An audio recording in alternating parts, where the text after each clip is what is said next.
Switch gears, Carl, and talk to you a little bit about an editorial that appeared in today's New York Times, and it was really sort of focused on the president, the role of the president. Should the president be seen having fun?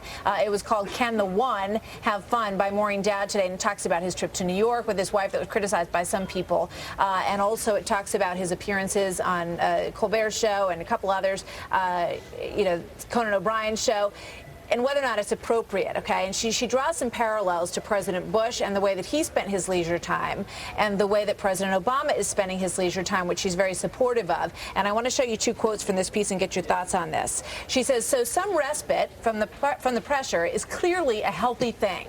Not as much respite as W took, bicycling and vacationing through all the disasters that President Obama is now stuck fixing." And before you jump in, let's look at the next piece of it, which says, "What a relief to have an urbane, cultivated, curious president who's out and about, engaged in the world, not dangerously detached as W was." What do you think about that, Carl?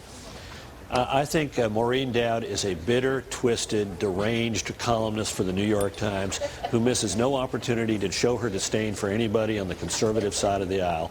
I actually went to an editorial board meeting at the New York Times and wasted a couple of bucks on some flowers to give Maureen Dowd at the meeting so that it would give her a smile on her face, and that didn't even work. This is a dour, downbeat liberal, and it was an entertaining piece. I frankly agree with her that President Obama is entitled to go to New York and entertain his wife.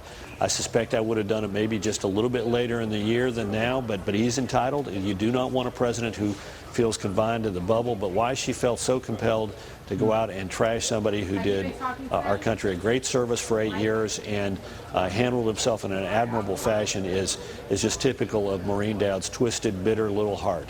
Carl, I'm just confused about how you actually feel about Maureen Dowd. I just want to make sure that we're on the record here. I admire her writing. We're a little slow.